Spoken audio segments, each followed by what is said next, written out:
time one goes to the airport to get on a plane, it is basically taking advantage of years of tremendous research of making airplanes safer and stable. In the words of American philanthropist Bill Gates, I believe in innovation, and the way to get innovation is to fund research and you learn the basic facts. With research constituting the first stage of the development of a potential new service or product, there is no underestimating its place in the development of any nation. While advanced nations have prioritized this area over time, with the world's 20 biggest economies, the G20 countries accounting for 92% of global spending on research, the same cannot be said of less developed nations, especially on the African continent. Commentators have attributed this situation to the fact that by its nature, research doesn't yield immediate profit and generally gives greater risk and an uncertain return on investment. But while not reinventing the wheel, that research creates new knowledge which every nation desires of growth is not contestable. Dateline 360 in this edition turns searchlight on these all-important basics for development and the Nigerian story. Welcome. I'm Hawa Salihu Adama.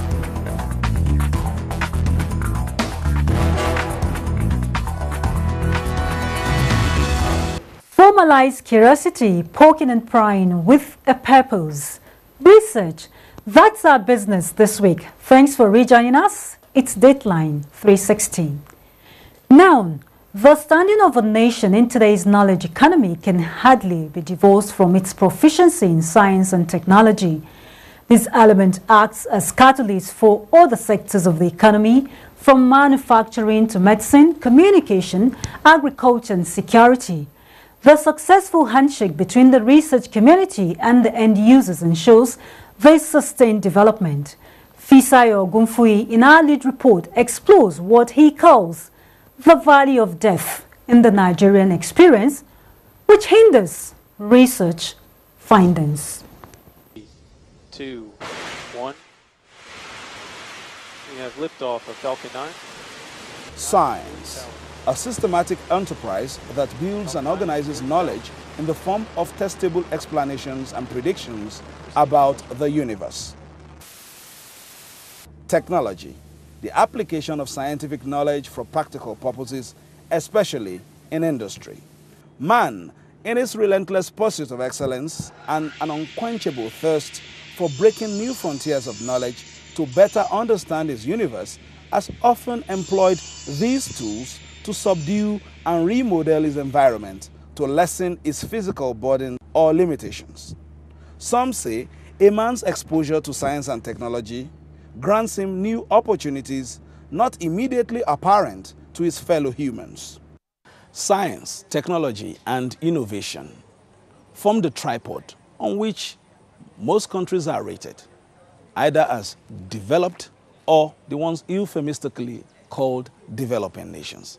Now, the developed nations have these inputs ready and working, while the developing nations are yet to perhaps maximize the synergy between the town and the gown.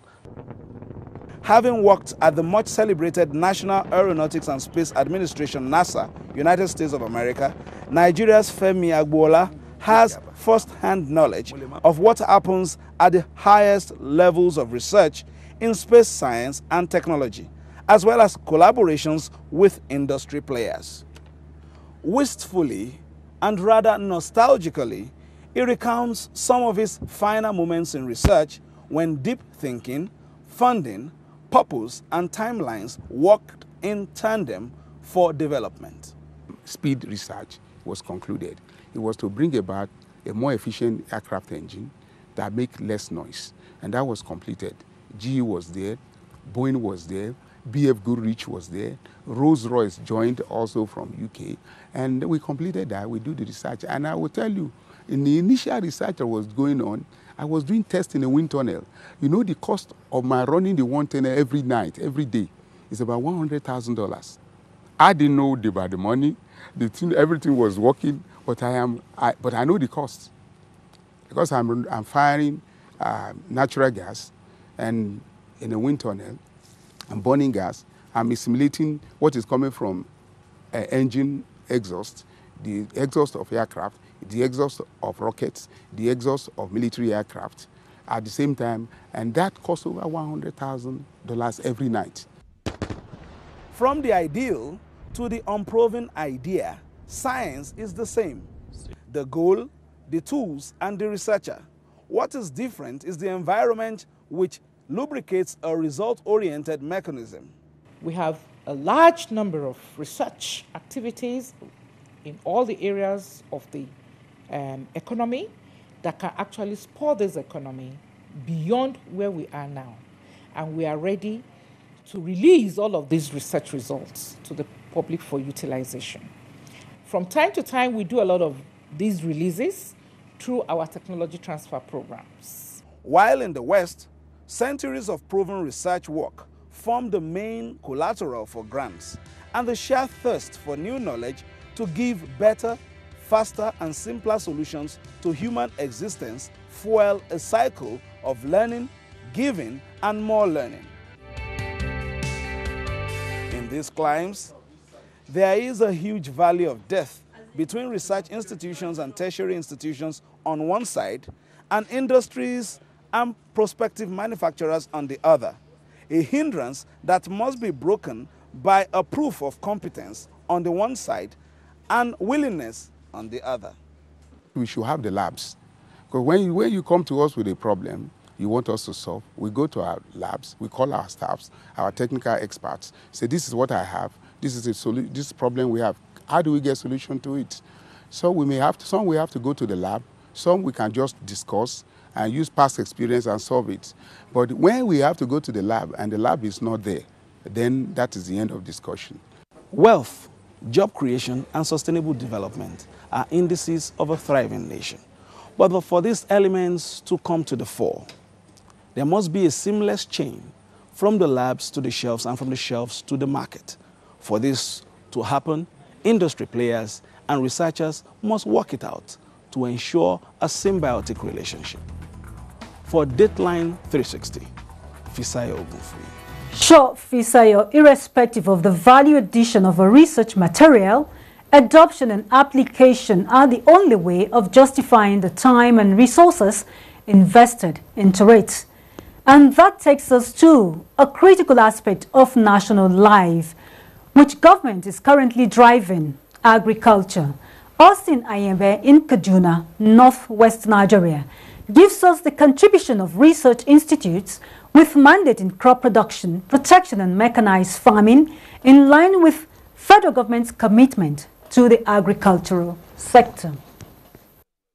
Every country in the world desires to have food security, and this can be achieved through an articulated policies in the agricultural sector, such that farmers have right information on improved agricultural technologies that will enhance crop production for quality food and industrial raw materials. To achieve this, research institutions have key roles to play, which the Institute of Agricultural Research, Samaru Zaria in Kaduna State, has a mandate. Established about a century now, the Institute research into sustainable, affordable, and adaptable technologies to achieve sustainable food sufficiency in the country.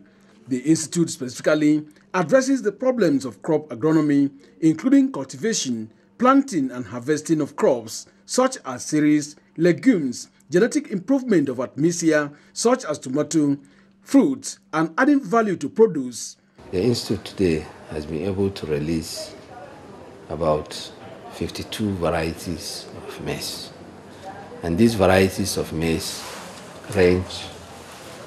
vary in their adaptability to various biotic and abiotic stresses in the field. The Institute is not only concerned with research into crop production, but also concerned with fabrication of machines and equipment to reduce drudgery in farming. Here, our mandate or our objective specifically is to evaluate machines, to test machines, design and fabricate machines to do with production of these crops we discussed and other needs of the community. Several prototype machines and equipment have been fabricated, waiting for industries to take advantage for mass production. What we're asking is for them to be available to farmers, because these are technologies that farmers need. One of the concerns by stakeholders in agriculture is how to develop the irrigation system in food production, such that there will be all year-round farming in Nigeria. If we keep waiting for only agriculture that can be practiced during the rainy season, we'll have a lot of limitations. And so we try to extend the practice of agriculture even during the dry season by having this irrigation facility. In the area of crop protection, which has been a challenge to many farmers as they record losses due to some crop diseases, researchers say they have experts working daily to overcome the recent reported cases of diseases threatening tomato and maize. It was actually in this institute that pest was actually identified. It's Tuta absoluta. So it was identified, and we've got some entomologists working on that. We've got about two or three projects on that. That's where we have our scientists working on it at the moment. With the research activities by the institute spread across some states in the northwest, the issue of funding, they say, needs improvement. We have large budgetary allocation of money for research, but eventually these monies are not released.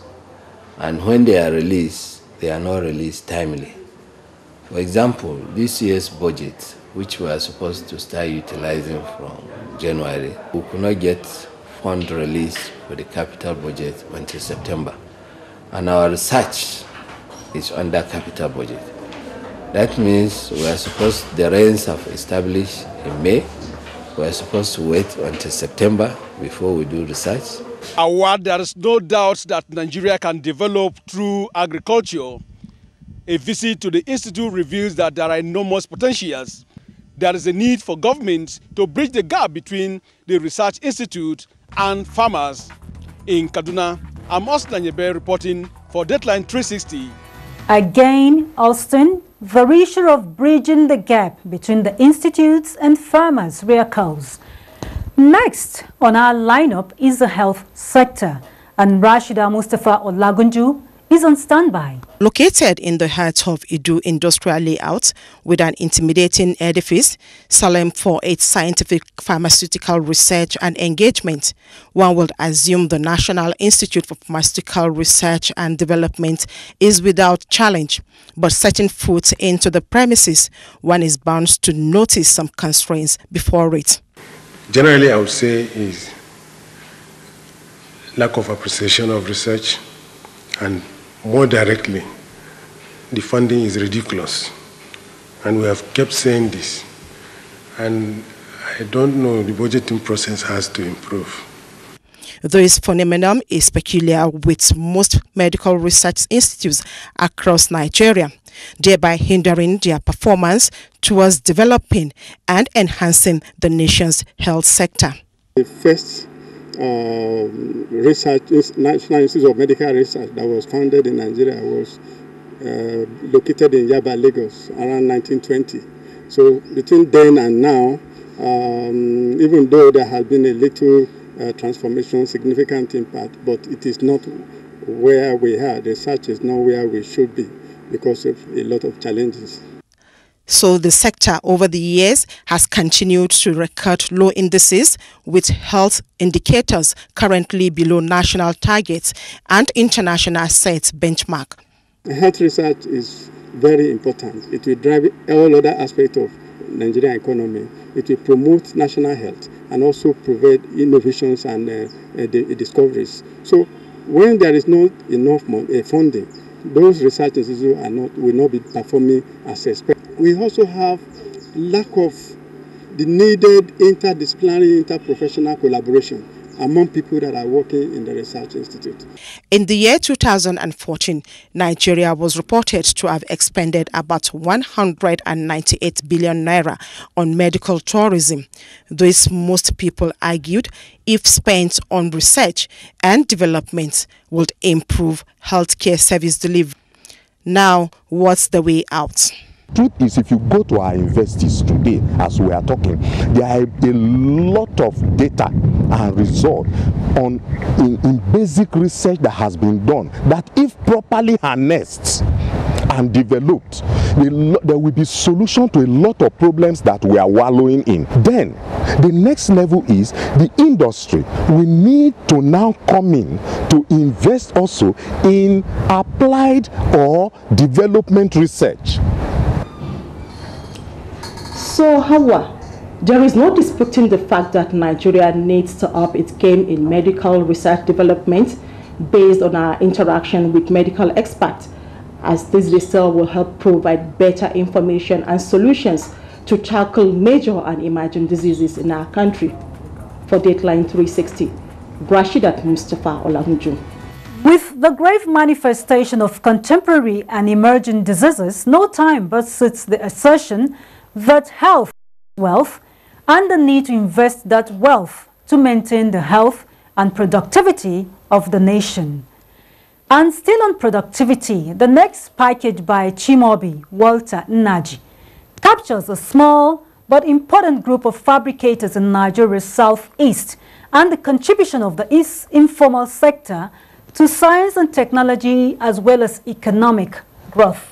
National Bureau of Statistics, about 15.2 million Nigerians are currently unemployed, and this has necessitated the influx of Nigerian youths into the fabrication, apprenticeship, and of course other areas in ensuring that research in technological improvements are given high response in the country. In Enugu State, federal establishments such as Scientific Equipment Development Institute, SEDI, and Project Development Institute, PRODA, under the Federal Ministry of Science and Technology, were established to lead research and bridge the gap in developing and fabricating equipment for the growth of science and technology, as well as creating a more robust industrial sector in Nigeria. However, some artisans who could not gain access to these government interventions are still taking the lead in bridging the gap by fabricating some motor components to drive the technological and development engines.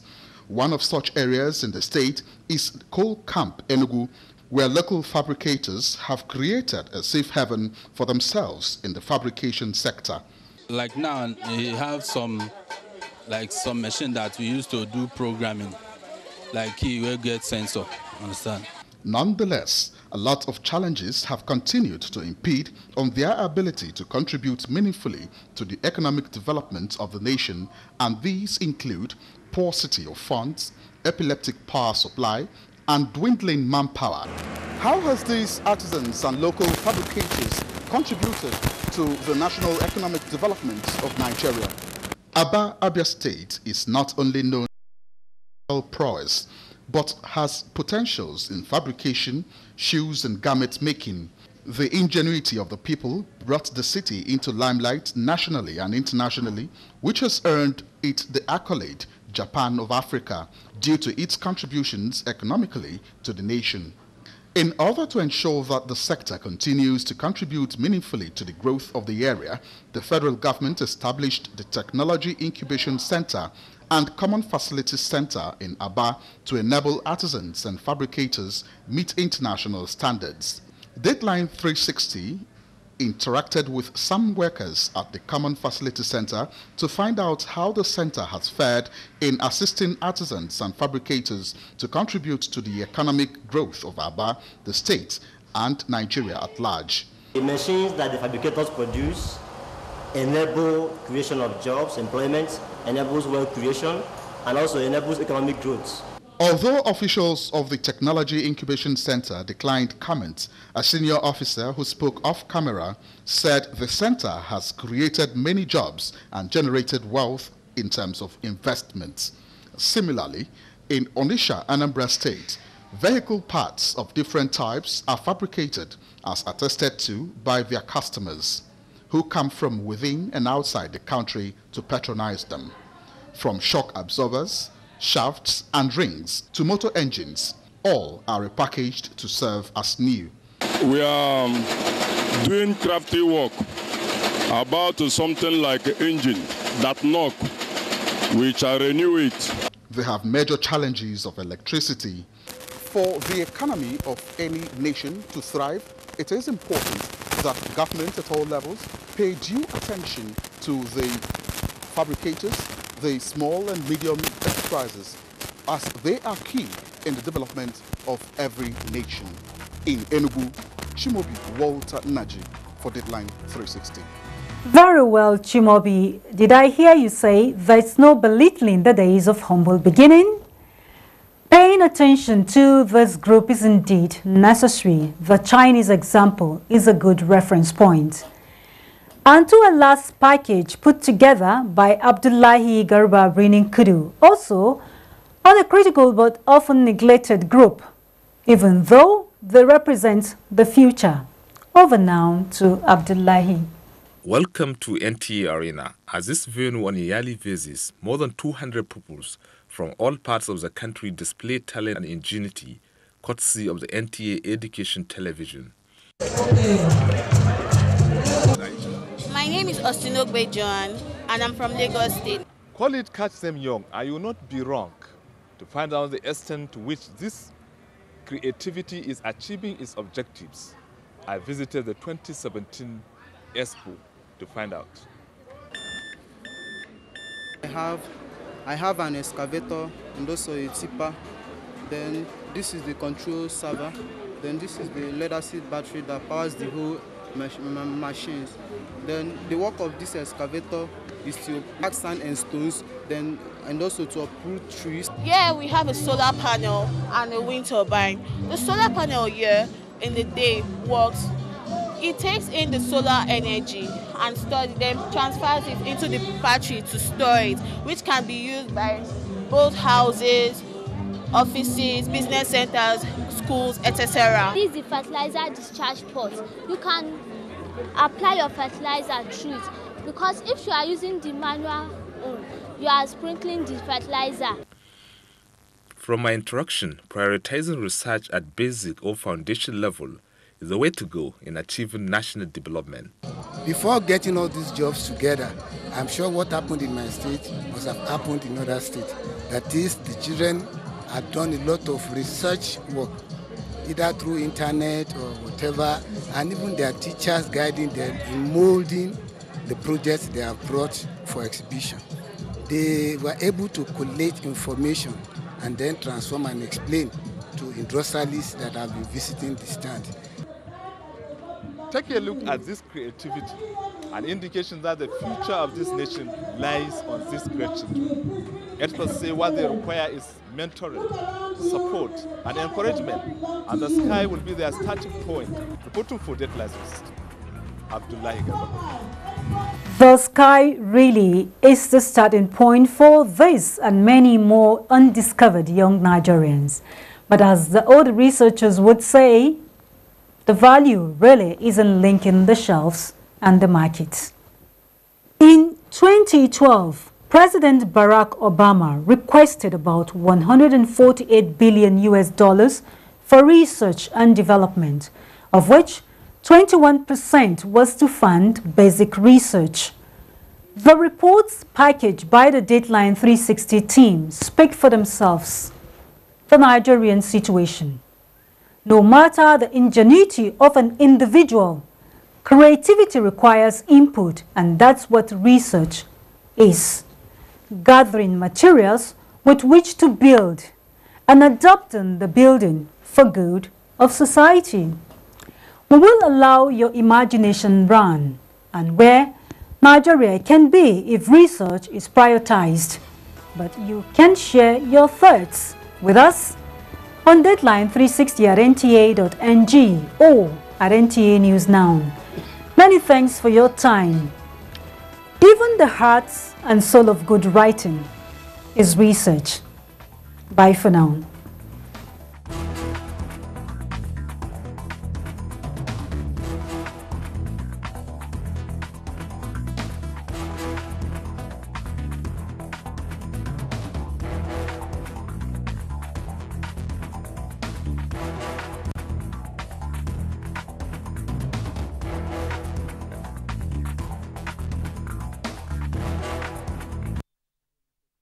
àwọn Sadao náà nílé Amadu Bello has no house.